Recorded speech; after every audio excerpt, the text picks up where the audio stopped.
Let's start, though, with Nick Revolt. This is what he had to say on your little show last night. The more and more I see of the Pies, the more and more I think that they are in contention to win it this year. There's not a weakness within their game. So that's big. Yeah, I think they can win it.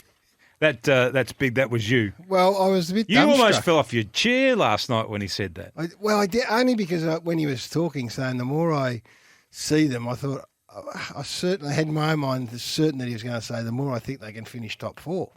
Not win the flag. And he went bang with the big one. If you're out there, 1300 736 736.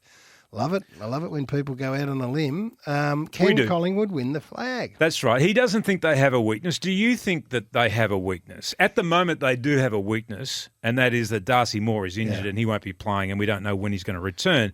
The good news was that he hasn't done his ACL, but then I think he might play this week.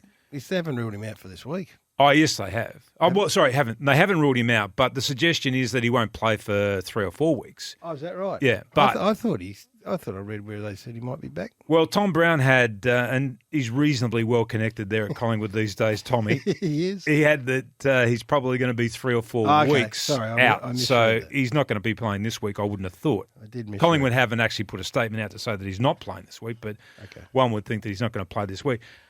Is that, if he's back, does that mean that Nick Revolt is right in your mind, and that is that they don't have a weakness?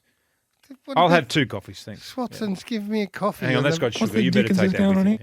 Just rubbing it in. Silly man.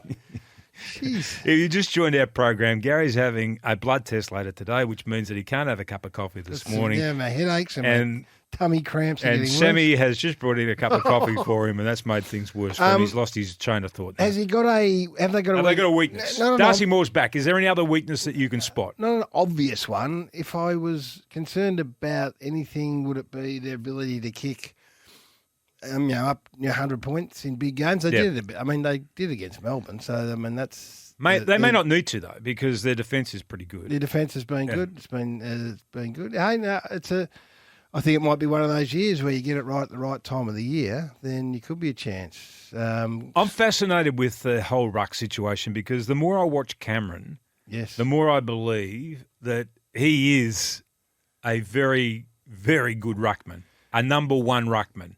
Now, if they didn't have somebody like Grundy coming back into their side, they wouldn't even be thinking about whether they play him or someone else. And he would be the number one ruckman in any other team in the competition. So what do they do? Still going to be interesting, isn't it? They can't. When it comes back. You wouldn't think that they could play Mason, Cox, Grundy and Cameron, would you? I wouldn't think so, unless Meso starts clunking them, consistently, or whether they can redeploy Brodie Grundy. Could you play Brodie Grundy as a midfielder? Well, you could try. Just a follower.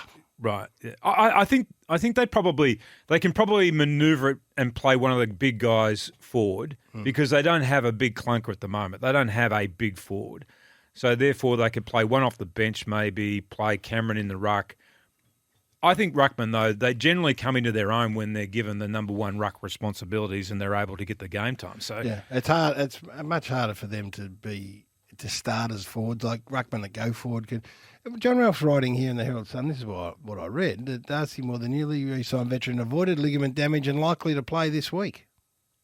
But who's written that? It's John Ralph in the Herald Sun. Anyway, your man, as you say, is very well connected. David's in Launceston. I think he might be on the same page as the Roo. G'day, Dave. G'day, guys. How are you? You're well, thanks.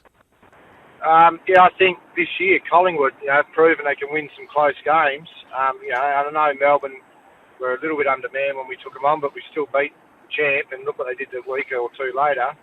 And just yesterday, Gary, when you had a whack at Scott Pendlebury compared to Oliver from Melbourne, I think, I know he's probably lost a step of pace, but he's been a game winner in the last couple of rounds just with his calmness again, He saved a few games that we could have lost, and I think that's probably going to be a game changer for us.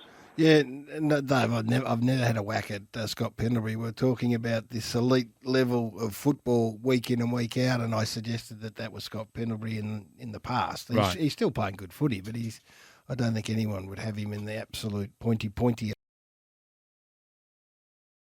And no, he's in really good form, and someone else says, "Oh, turn it up." The Dogs gave it to them, and I think every club in the competition you'll be able to point to a case and say, "Oh, well, hang on, Collingwood did Melbourne, in Sydney did Melbourne, Freo did Melbourne." Yeah, I think you could point at all. That's the sort of season we're having, but they've won 6 on the trot. They've got the Kangaroos coming up this weekend. You'd suggest that they're going to win that game to give them 7 wins in a row. They're way, way, way ahead of where I thought they were. That's what I would absolutely say, which is neither here nor there. But premiership's a whole other thing.